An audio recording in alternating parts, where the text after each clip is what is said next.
안녕하세요. 하루 20분 교회 증언 읽기 65일 새벽 기도 시간입니다. 오늘은 649페이지에서부터 658페이지까지 읽겠습니다. 오늘의 한 줄 메시지는 질서와 조화를 소유하라 입니다. 질서와 조화를 소유하라. 오늘 본문의 말씀을 몇 가지 살펴보겠습니다.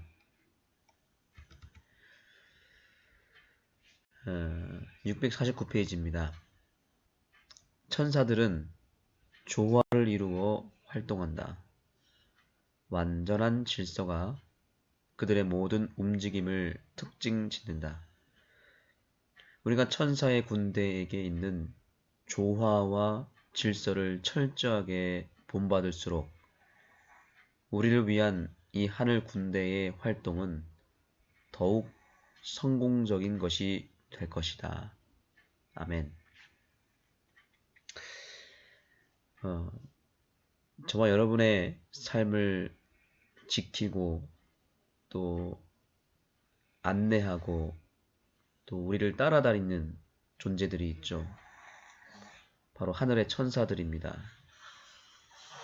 이 영적인 존재들이 우리의 삶을 통해서 매일같이 이루고 있는 것은 바로 질서와 조화입니다.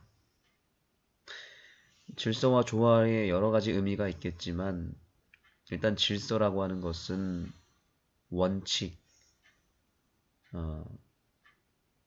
또 하나님의 법 이렇게 얘기할 수 있겠습니다. 하나님의 법의 기준에 따라서 삶이 균형을 이루고 질서를 잡고 원칙을 세우는 것이 바로 질서가 아니겠습니까? 조화는 또 사람들과 또 하나님과 어울리는 것이고 좋은 관계와 또 소통을 이루는 것이 조화겠죠. 이것은 매우 중요한 우리의 삶의 성공을 위한 두 가지 큰 기둥입니다. 이 두 가지가 있을 때 성공할 수 있을 것이라고 말하고 있고요. 이 두 가지 성공의 요소는 바로 우리를 지키고 있는 천사들에게 있다는 것을 말하고 있습니다. 우리에게는 이 두 가지 요소가 없다는 것을 먼저 인정하는 것이 더 중요할 것 같습니다. 이것은 오직 예수님에게 있는 것이고 그 예수님께서는 바로 천사들에게 이 두 가지 기둥과 요소를 천사들에게 위임하였고 천사들을 통하여 우리를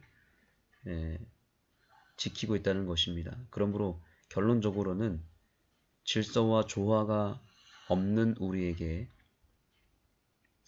하나님께서는 천사들을 보내주셨고 우리는 바로 그 천사들과 협력하여 하루를 살아가야 한다는 것입니다. 그러기 위하여 오늘도 그 천사들의 총사령관이 되시는 예수님께로 나아가야 된다는 사실이겠죠.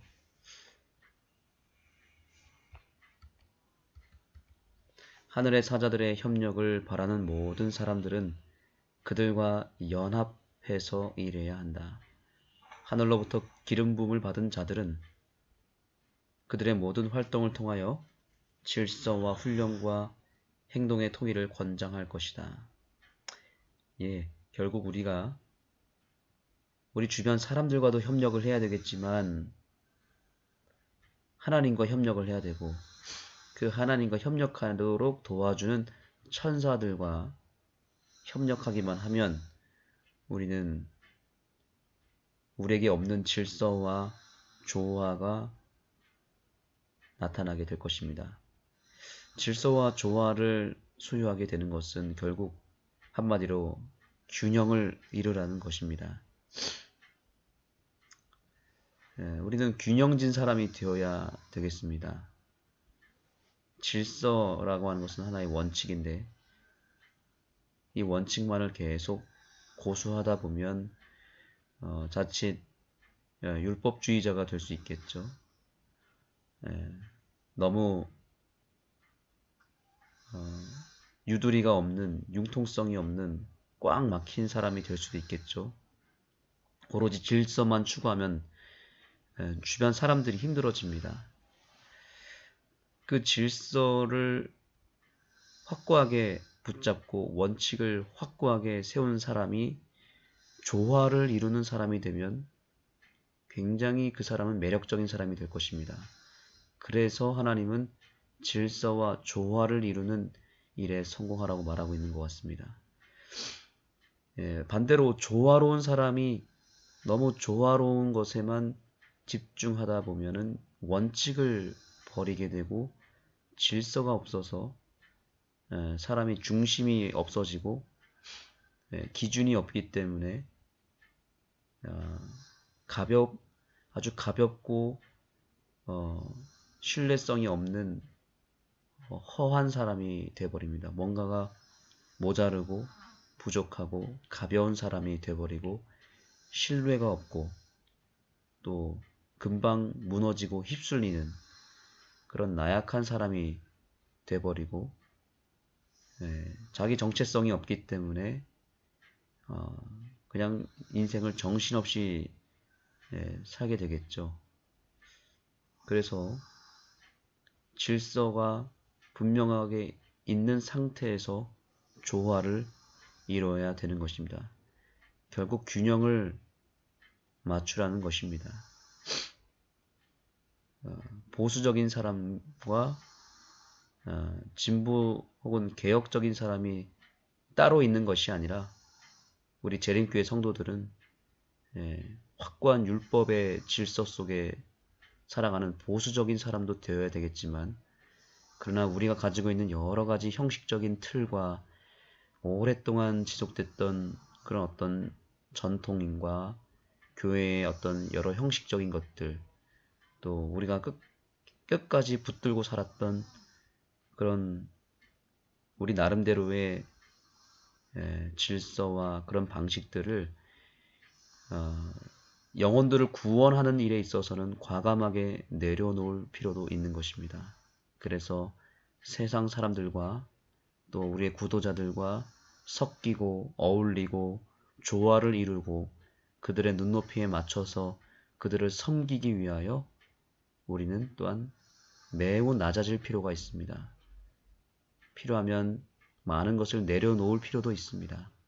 질서를 붙잡은 상태에서 말입니다. 그렇게 질서와 조화를 이루는 한없이 보수적이면서도 한없이 개혁적이고 진보적인 사람이 되어야 하는 것입니다. 그것이 바로 하늘의 성공의 원칙입니다. 그리고 그러한 삶을 예수님이 사셨습니다. 철저하게 말씀대로 사시되 영혼들을 구원하는 일에 있어서 그들과 섞이셨습니다. 그들과 조화를 이루셨습니다. 그래서 질서와 조화가 함께 공존하여 사람들을 구원하는 그리고 사람들이 너무나 좋아하는 매력적이고 능력이 충만하고 신뢰가 가는 사람이었습니다. 바로 그 예수님을 믿는 우리들이 바로 그러한 예수님의 품성을 닮아야 되는 것입니다. 다시 결론적으로 말씀드리면 우리에게는 그러한 질서와 조화가 없습니다. 우리는 철저하게 이기적이고 철저하게 나 자신밖에 모르는 그런 죄인일 뿐입니다. 오늘 이 아침 하나님 앞에 성령의 기름 부음을 받고 예수님을 온전히 의지하여 예수님 안으로 들어가서 그분께로부터 그분에게 있는 질서와 조화를 소유하여 오늘 하루도 성공하는 우리들의 삶이 되고 매력적이고 참으로 사람들에게 호감을 갖고 존경을 받는 향기로운 예수님의 품성을 나눠주는 참된 그리스도인이 되시기 바랍니다. 기도하시겠습니다. 하나님 오늘 하루도 우리는 예수님 없이 살 수 없사오니 우리의 부족함과 나약함과 우리의 죄됨을 우리가 분명하게 깨닫고 주님 앞에 회개하며 나아가기를 원합니다. 우리에게는 없는 질서와 조화를 허락하여 주시고 오늘도 예수님 안에서 승리할 수 있게 하여 주시옵소서. 예수님의 이름으로 기도드립니다. 목사들은 질서를 존중하고 자기 스스로를 훈련시켜야 한다. 그러면 그들은 하나님의 교회를 성공적으로 훈련시키고 잘 훈련받은 군대처럼 조화롭게 활동하도록 그들을 가르칠 수 있게 된다. 전쟁터에서 작전을 성공적으로 수행하기 위하여 훈련과 질서가 필요하다면 싸움터에서 적군으로 더불어 싸우는 그런 자들의 목적보다 성격 면에서 훨씬 더 가치 있고 고상한 목적을 위하여 싸우고 있는 우리의 전쟁에서는 더욱 필요하다. 우리가 임하고 있는 전쟁에는 영원한 문제들이 걸려 있다. 천사들은 조화를 이루어 활동한다. 완전한 질서가 그들의 모든 움직임을 특징 짓는다. 우리가 천사의 군대에게 있는 조화와 질서를 철저하게 본받을수록 우리를 위한 이 하늘 군대의 활동은 더욱 성공적인 것이 될 것이다. 우리가 조화로운 활동의 필요를 깨닫지 못하므로 우리의 활동이 무질서하고 규율이 없고 혼란해지면 철저하게 조직적이고 완전한 질서 아래 움직이는 천사들은 우리를 위하여 성공적으로 일을 할 수 없게 된다. 그들은 슬픔을 안고 돌아서게 된다. 그들은 혼란과 혼잡과 무질서를 축복하도록 위임받고 있지 않기 때문이다. 하늘의 사자들의 협력을 바라는 모든 사람들은 그들과 연합해서 일해야 한다. 하늘로부터 기름 부음을 받은 자들은 그들의 모든 활동을 통하여 질서와 훈련과 행동의 통일을 권장할 것이다. 그렇게 할 때 하나님의 천사들이 그들과 협력할 수 있게 된다. 그러나 이 하늘의 사자들은 파격과 혼란과 무질서를 결코 승인하지 않을 것이다. 이 모든 악은 우리의 세력을 약화시키고 용기를 꺾고 성공적인 활동을 방해하기 위하여 사단이 활동한 결과이다. 사단은 성공이 오직 질서와 조화로운 활동에만 수반될 수 있다는 사실을 잘 안다. 그는 하늘과 연결된 모든 것이 완전한 질서를 유지하고 있다는 것과 순종과 철저한 훈련이 천사의 군대의 움직임을 특징 짓고 있다는 것도 잘 안다. 그리스도인으로 공헌하는 자들이 가능한 한 하늘의 계획과 멀어지게 하는 것이 그가 고안한 활동이다. 그러므로 그는 하나님의 백성으로 공헌하는 자들까지도 기만하여 질서와 훈련이 영성과 반대된다는 것과 그들을 위한 유일의 안전책은 각 사람이 자기 자신의 길을 따르고 연합을 이루어 훈련과 행동의 조화를 기하고자 하는 그리스도인의 단체에서 특별히 별개의 존재로 남는 것이라고 믿게 한다. 질서를 확립하기 위하여 기울인 모든 노력은 위험한 것이요 정당한 자유를 제한하는 것으로 간주된다. 그리하여 마치 천주교의 제도처럼 두려워하게 된다. 이와 같이 기만당한 사람들은 독립적으로 생각하고 행동할 자유가 있다고 뽐내는 것을 일종의 덕성으로 여긴다. 그들은 어떤 사람이 하는 말도 들으려 하지 않을 것이다. 그리하여 그들은 어떤 사람에게도 순종하지 않는다. 나는 사람들이 형제들과 동떨어지게 스스로 고안해내어 자신의 길을 택하는 것이 그들에게 대한 하나님의 명령이라고 느끼게 하는 것이 사단의 특별한 일임을 보았다. 나는 이스라엘 백성들을 뒤돌아보게 되었다. 애굽을 떠난 직후에 그들은 조직을 이루어 가장 철저하게 훈련을 받았다. 하나님께서는 당신의 특별한 섭리로서 모세에게 자격을 갖추게 하여 이스라엘 대군의 선두에 서게 하셨다. 그는 애굽 군대를 지휘하는 강력한 전사였다. 그리고 그의 지휘 솜씨는 어떤 사람도 능가할 수 없는 것이었다.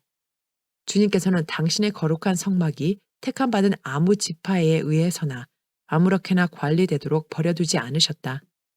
그분은 법궤를 운반하는 일을 위하여 당신이 정하신 질서를 자세히 알려주시고 그것을 매기 위한 레위 지파의 특별한 족속을 지적하실 만큼 철저하셨다.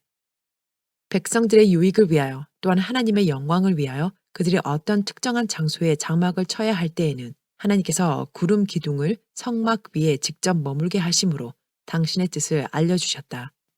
그리고 그 구름 기둥은 그들이 다시 여행하기를 하나님이 원하실 때까지 그곳에 머물렀다. 그들의 여행 동안 내내 그들은 완전한 질서를 유지하도록 요구받았다. 각 지파는 조상의 가문을 상징하는 깃발을 들었으며 각자의 깃발 아래 장막을 치도록 되어 있었다. 법궤가 움직이면 이스라엘 대군이 여행을 시작하고 여러 지파들이 각자의 깃발 아래 질서 있게 행진했다. 레위 지파는 그 지파의 맨 가운데 법궤를 메고 가도록 주님께로부터 지정되었다. 모세와 아론은 법궤 바로 앞에서 행진해 가고 아론의 아들들은 각각 나팔을 들고 그 곁을 따랐다. 그는 모세에게서 지시를 받아야 했는데 그 지시는 나팔을 통하여 백성들에게 알려지게 되어 있었다. 이 나팔들은 백성들이 이해하는 특별한 소리를 내게 되어 있었으며 거기에 따라 그들의 움직임이 지시되었다. 사람들이 주목하도록 어떤 특별한 군호가 나팔 부는 사람을 통하여 먼저 전달되었다. 그러면 모든 사람은 주의를 기울여 특정한 나팔 소리에 순종해야 했다. 나팔 소리에는 아무런 혼란이 없었다. 그러므로 움직이는 데 있어서 혼란을 핑계할 길이 없었다. 각 무리를 지휘하는 담당자가 그들에게 요구되는 동작에 관하여 분명한 지시를 했기 때문에 주의를 집중시킨 사람들은 한 사람도 그들이 해야 할 것을 모른 채 방치되지 않았다. 만일 어떤 사람들이 주님을 통하여 모세에게, 모세를 통하여 백성들에게 전달된 요구사항에 응하지 못하면 그들은 죽음으로 형벌을 받았다. 그들이 그 요구사항의 성격을 알지 못했다는 핑계로 애원할 길은 없었다. 그들은 고무적인 무지를 스스로 입증하는 데 불과하므로 그들의 범죄에 알맞은 형벌을 받을 수밖에 없었다. 만일 그들이 그들에 대한 하나님의 뜻을 알지 못했다면 그것은 그들 자신의 잘못이었다. 그들은 백성들 중 다른 사람들과 동일하게 주어진 지식을 얻을 기회를 가지고 있었다. 그러므로 알지 못하고 이해하지 못한 그들의 죄는 마치 그들이 듣고서도 범죄한 것과 마찬가지로 하나님의 눈앞에는 큰 것이었다. 주님께서는 레위 지파의 특별한 어떤 족속에게 법궤를 매도록 지시하셨다. 그리고 레위 지파의 다른 족속들은 성막과 그 모든 기구들을 매거나 성막을 세우고 뜯는 작업을 하도록 특별히 하나님의 지시를 받았다. 그런데 어떤 사람이 호기심이나 질서관념의 부족으로 자기 자리를 이탈하여 성막이나 기구의 어떤 부분을 만지거나 심지어 일꾼들 중 어떤 사람 곁으로 접근하게 되면 그는 죽임을 당해야 했다. 하나님께서는 당신의 거룩한 성막이 담당자를 임의로 택하는 어떤 지파에 의하여 아무렇게나 운반되고 건립되고 뜯겨지도록 방임하지 않으시고 그들이 담당한 일의 신성성을 분별할 수 있는 사람들을 택하셨다. 하나님께 택함받은 이 사람들은 백성들에게 법궤와 거기에 속한 모든 것의 특별한 신성성을 알려주어서 그들이 그 신성성을 깨닫지 못하고 그것들을 바라봄으로 이스라엘에게서 끊어지는 일이 없게 하도록 지시를 받았다. 지성소에 있는 모든 것은 경외하는 마음으로 바라보아야 했다. 이스라엘 백성의 여행은 세밀하게 기록에 남아있다. 주님께서 그들을 위하여 이루신 구원, 그들의 완전한 조직과 특별한 질서, 모세와 하나님을 대적하여 쏟아놓은 그들의 불평, 그들의 범죄, 그들의 반역, 그들의 형벌, 하나님의 현명한 처사에 순종하고자 하지 않았기 때문에 광야에서 버려진 그들의 이 모든 것에 대한 성실한 묘사는 우리가 그들의 불순종의 본을 따름으로 그들처럼 넘어지지 못하게 하는 하나의 경고로서 우리 앞에 제시되어 있다. 그러나 저희의 다수를 하나님이 기뻐하지 아니하신 고로 저희가 광야에서 멸망을 받았느니라. 그런 일은 우리의 거울이 되어 우리로 하여금 저희가 악을 즐겨한 것 같이 즐겨하는 자가 되지 않게 하려 함이니 저희 중에 어떤 이들과 같이 너희는 우상 숭배하는 자가 되지 말라. 기록된 바 백성이 앉아서 먹고 마시며 일어나서 뛰논다 함과 같으니라. 저희 중에 어떤 이들이 가늠하다가 하루에 2만 3천 명이 죽었나니 우리는 저희와 같이 가늠하지 말자. 저희 중에 어떤 이들이 주를 시험하다가 뱀에게 멸망하였나니 우리는 저희와 같이 시험하지 말자. 저희 중에 어떤 이들이 원망하다가 멸망시키는 자에게 멸망하였나니 너희는 저희와 같이 원망하지 말라. 저희에게 당한 이런 일이 거울이 되고 또한 말세를 만난 우리의 경계로 기록하였느니라. 그런즉 선줄로 생각하는 자는 넘어질까 조심하라. 고린도전서 10장 5절에서 12절. 하나님께서 이제는 질서의 하나님이 아니신가? 결코 그렇지 않다. 그분은 옛날과 마찬가지로 오늘날의 세대에도 동일하시다. 바울은 이렇게 말한다. 하나님은 어지러움의 하나님이 아니시오. 오직 화평의 하나님이시니라. 고린도전서 14장 33절. 그분은 옛날과 마찬가지로 오늘날도 철저하시다. 그러므로 그분께서는 이스라엘 백성의 유익을 위하여 모세 당시에 정하신 완전한 규율에서 질서와 조직의 교훈을 우리가 배우기를 바라신다. 113장. 그 후의 활동들. 1867년 12월 23일에서 1868년 2월 1일까지의 경험. 나는 일어난 일들의 계략을 이제 다시 계속하고자 한다. 버몬트 집회 때까지의 우리의 활동 내용은 내가 1867년 12월 27일에 배틀크릭에 있는 우리 아들에게 보낸 편지를 복사하여 알려주는 것이 아마도 가장 좋을 것이다. 나의 사랑하는 아들 에드슨에게. 나는 지금 버몬트주 웨스트 에노스버그에 있는 디티 보르도우 형제의 책상에 앉아 있다. 메인주 톱3에서 우리의 집회를 마치자 나는 심히 피곤했다. 트렁크를 챙기는 동안 나는 피곤으로 거의 지쳐버렸다. 내가 거기서 한 마지막 일은 A 형제의 가족을 함께 불러서 그들과 특별한 면담을 하는 것이었다. 나는 이 귀한 가족에게 이야기하고 권고와 위로의 말을 하고 또한 그들과 관련된 한 사람에게 바로잡는 말과 권면을 해주었다. 내가 말한 모든 것은 완전히 받아들여지고 고백과 울음이 따랐으며 A 부부에게 큰 위로를 주었다. 이것은 나에게 있어 마음 내키지 않는 일이므로 나를 많이 지치게 한다. 우리가 차에 앉게 되자 나는 누워서 약 1시간 동안 쉬었다. 우리는 그날 저녁 메인주 웨스트브룩에서 포틀랜드와 그 근방에서 온 형제들을 만나기로 약속되어 있었다. 우리는 친절한 마르틴 형제의 가족과 함께 지냈다. 나는 오후에는 앉아 있을 수 없었다. 그러나 저녁에 집회에 참석하도록 권유를 받고 서서 사람들에게 이야기할 힘이 없을 것을 느끼면서 학교로 갔다. 학교는 큰 관심을 가지고 청중들로 가득 찼다. 앤드루스 형제가 집회에서 첫 이야기를 짤막하게 하고 너의 아버지가 뒤를 이어서 이야기했다. 그 다음에 내가 일어나서 몇 마디의 이야기를 하게 되었는데 그때 나는 힘이 되살아난 것을 느꼈다. 나의 모든 연약함이 사라져 버리는 것처럼 느껴졌으므로 나는 완전히 자유로운 상황에서 약 1시간에 걸쳐 이야기했다. 나는 내가 매우 필요로 한 바로 그때에 하나님께로부터 이 도움을 받은 것에 대하여 말할 수 없는 감사를 느꼈다. 수요일 저녁에 나는 건강과 의복의 개혁에 관하여 거의 2시간 동안 자유롭게 이야기했다. 이 두 집회가 있기 전 내가 완전히 지쳐버렸던 그때에 그처럼 예기치 않게 나의 힘이 새롭게 된 일은 내게 큰 용기를 주는 동기가 되었다.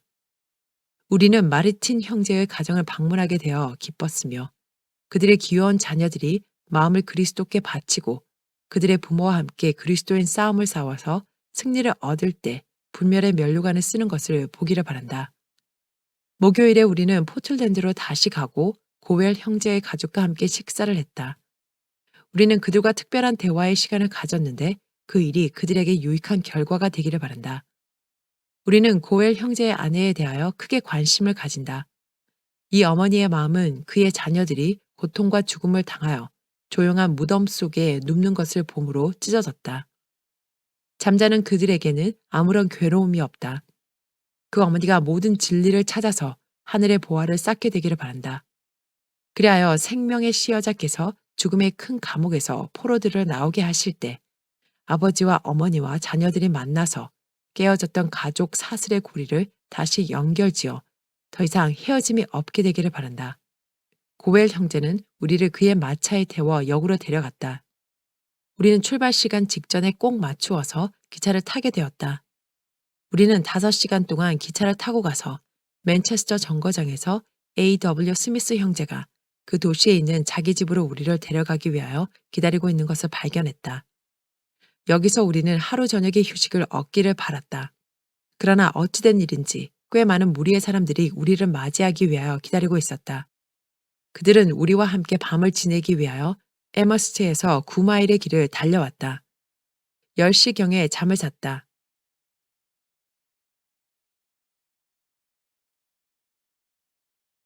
다음날 아침 일찍 우리는 편안하고 친절한 스미스 형제의 가정을 떠나서 워싱턴을 향하여 길을 재촉하게 되었다. 그것은 느리고 지루한 여행이었다. 우리는 힐스보로우에서 하차하여 거기서 우리를 워싱턴까지 12마일을 데리고 가고자 기다리고 있는 한 마차를 발견했다. 콜비 형제가 썰매와 담요를 가지고 있었기 때문에 우리는 목적지를 불과 2, 3마일 범위에 두기까지 안락하게 여행했다. 썰매 여행에 충분할 만큼의 눈은 없었다. 그러나 바람이 일고 마지막 2마일 지나는 동안에는 진눈깨비가 내려서 얼굴과 눈에 부딪혀 고통과 추위를 느끼게 하고 우리를 거의 얼어붙게 했다. 우리는 마침내 CK 판즈워즈 형제의 훌륭한 집에서 피난처를 발견했다. 그들은 우리의 안락을 위하여 할 수 있는 일은 다 했다. 그리고 모든 일이 잘 준비되어 있었기 때문에 우리는 필요한 만큼의 휴식을 취할 수 있게 되었다. 그러나 그 일은 잠깐 동안에 불과했음을 너에게 알려준다. 너의 아버지가 안식일 오전에 이야기하였다. 그리고 약 20분간 휴식한 다음에 내가 이야기하게 되었는데 그때 나는 흡연을 계속하고 있는 몇 사람들을 책망하는 증언을 하고 또한 이 상들을 조롱하기 위한 이론을 전개하므로 원수들의 손을 굳게 해주고 보스턴에서 출간되는 위기라는 잡지와 아이오와에서 간행되는 이스라엘의 소망이라는 출판물을 통하여 우리를 대적하는 좋지 못한 내용을 발표하고 있던 볼 형제에게 대하여도 책망하는 증언을 하였다. 저녁 집회는 판주버즈 형제의 집에서 하기로 정해졌다. 교인들이 모이자 너의 아버지는 볼 형제에게 이상에 대한 그의 반대 이론을 이야기하고 거기에 대하여 대답할 기회를 달라고 요구했다. 그런 모양으로 그 밤을 보내게 되자 볼 형제는 매우 경직된 태도와 반대 입장을 취했다. 그가 어떤 점에서는 만족했음을 시인했으나 자기의 위치를 꽤 굳게 주장했다. 앤드루스 형제와 너의 아버지는 그가 오해하고 있던 문제들을 분명하게 이야기하고 설명해 주었으며 안식일을 지키는 재림 교인들에 대하여 가진 옳지 못한 그의 태도를 책망했다. 우리는 원수의 세력을 약화시키기 위하여 그날 우리의 최선을 다한 것으로 느꼈다. 우리의 집회는 10시가 지나도록 계속되었다. 다음날 아침 우리는 집회소에서 열린 집회에 다시 참석했다. 너의 아버지는 오전에 이야기했다. 그러나 그가 이야기하기 직전에 원수는 한 연약하고 가련한 형제가 교회에 대하여 가장 놀라운 책임을 지고 있는 것으로 느끼게 했다. 그는 좌석 사이로 걸어 다니고 떠들고 신음하고 소리 지르고 무엇인가 무서운 짓을 하였는데 그것은 아무도 이해할 수 없을 것 같았다. 우리는 진리를 믿노라고 공언한 자들이 그들의 무서운 흑암 상태와 하나님 앞에서의 배교의 형편을 깨닫고 그 일을 겸손하게 고백하고 진정한 회개로 주님께 돌아옴으로써 그분께서 그들에게로 돌이키사 그들의 배역을 고쳐 주실 수 있게 하고자 노력하고 있었다. 사단은 분별력 있게 행동하고자 하는 자들에게 혐오감을 갖게 해주고자 이 가련하고 미친 듯한 영혼을 충동함으로써 사업을 방해하기 위한 노력을 했다. 나는 일어나서 이 사람에게 대하여 분명한 증언을 했다. 그는 이틀 동안 음식을 먹지 못했다. 사단은 그를 기만하고 도에 지나치도록 그를 충동했다. 그 다음에 너의 아버지가 설교하였다. 우리는 잠깐 휴식을 취한 다음에 나는 건강과 의복의 개혁에 대하여 알려주고자 노력하고 젊은이들과 불신자들에게 장애가 되고 있는 자들에게 분명한 증언을 하였다. 하나님께서는 볼 형제에게 분명한 것을 말해주고 그가 무슨 일을 해오고 있었는지 주님의 이름으로 그에게 알려줄 수 있도록 나를 도우셨다. 그는 적지 않게 감동을 받았다. 다시 우리는 판주워즈 형제 집에서 저녁 집회를 열었다. 집회 동안에 날씨는 험악했다. 그러나 볼 형제는 그 집회에 한 번도 빠지지 않았다. 동일한 주제, 곧 그가 취한 행동을 살펴보는 그 주제가 다시 취급되었다. 주님께서 지금껏 어떤 사람이 이야기하도록 도우신 일이 있다면 앤드루스 형제가 그날 저녁에 그리스도를 위하여 고난받는 문제를 취급할 때에 그를 도우신 일일 것이다. 상주심을 바라보고 바로의 공주의 아들이라 칭함을 거절하고 도리어 하나님의 백성과 함께 고난받기를 잠시 죄악의 낙을 누리는 것보다 더 좋아하고 그리스도를 위하여 받는 능욕을 애굽의 모든 보화보다 더 큰 재물로 여긴 모세의 경우가 제시되었다. 그는 그리스도의 능욕을 세상의 재물과 명예, 어마어마한 호칭, 장래의 면류관, 왕국의 영광보다 더 낮게 여긴 많은 예증 중 하나임을 보여주었다. 믿음의 눈은 영광스러운 미래에 고정되었고 장차 받을 상급은 세상에 줄 수 있는 가장 부한 것들이 아무런 가치 없이 보일 만큼 그렇게 가치 있게 여겨졌다. 하나님의 자녀들은 희롱과 채찍질 뿐 아니라 결박과 옥에 갇히는 시험도 받았으며 돌로 치는 것과 톱으로 켜는 것과 시험과 칼에 죽는 것을 당하고 양과 염소의 가죽을 입고 유리하여 궁핍과 환난과 학대를 받았으나 소망과 믿음으로 위로를 받고 이것들을 가벼운 고난이라고 부를 수 있게 되었다. 장차 주어질 영생이 너무도 가치 있게 보였기 때문에 그들은 그들이 당하는 고난을 장차 받을 상급과 비교하여 적은 것으로 간주했다. 앤드루스 형제는 믿음을 위하여 순교를 당하기 직전의 한 성실한 그리스도인의 경우를 이야기했다. 한 그리스도인 형제가 그리스도인의 소망의 능력이 그의 육신이 불타고 있는 동안 그를 지탱해 주기에 충분할 만큼 강한 것인지에 대하여 그와 더불어 이야기하고 있었다. 그는 고난당하기 직전의 이 그리스도인에게 그리스도인의 믿음과 소망이 맹렬하게 타고 있는 불꽃보다 더욱 강한 여부에 대한 증거를 그에게 보여달라고 요구했다. 그는 그 다음번에 그의 차례가 될 것으로 예상했는데 이 증거는 불을 견딜 수 있도록 그를 강하게 해줄 것이었다. 그리하여 그 그리스도인 형제는 증거를 보여주겠노라고 약속했다. 그는 이 그리스도인의 화형을 목격하기 위하여 모여든 쓸모없는 자들과 호기심에 찬 자들의 비웃음과 조롱 속에서 화형주로 나갔다. 나무단을 가져와서 불을 붙였다. 그러자 그 그리스도인 형제는 많은 것이 그 증거에 달려있다고 생각하면서 고통당하며 죽어가는 그 순교자에게 눈을 고정시켰다. 불은 타고 또 탔다. 살이 검어졌다. 그러나 증거는 나타나지 않았다. 그의 눈은 고통스러운 광경에서 한순간도 떠나지 않았다. 양팔은 이미 파삭파삭해졌다. 겉으로 보아서는 생명이 조금도 남아있지 않은 듯 했다. 모든 사람은 불이 할 일을 다 했으므로 생명이 남지 않았다고 생각했다. 바로 그때였다. 불꽃 속에서 두 손이 하늘을 향하여 뻗쳐졌다. 마음이 약해졌던 그 그리스도인 형제는 기쁜 증거를 보았다. 그것은 그의 전신에 퍼져서 그의 믿음과 그의 소망과 그의 용기를 소생시켰다. 그는 기쁨의 눈물을 흘렸다. 앤드루스 형제는 시커멓게 타버린 두 팔을 불꽃 속에서 높이 들었다는 말을 하면서 그도 역시 어린애처럼 울었다. 거의 모든 회중들이 감동을 받고 눈물을 흘렸다. 이 집회는 10시경에 마쳤다. 흑암의 구름이 상당히 물러갔다. 허밍웨이 형제는 일어나서 그가 완전히 진리를 배반한 상태에서 담배를 피우고 이상들을 반대하고 그것들을 믿는다는 이유로 아내를 핍박해 왔노라고 말했다. 그러나 그는 더 이상 그렇게 하지 않겠노라고 말했다. 그는 그의 아내에게 용서를 구하고 우리 모두에게서도 용서를 구했다.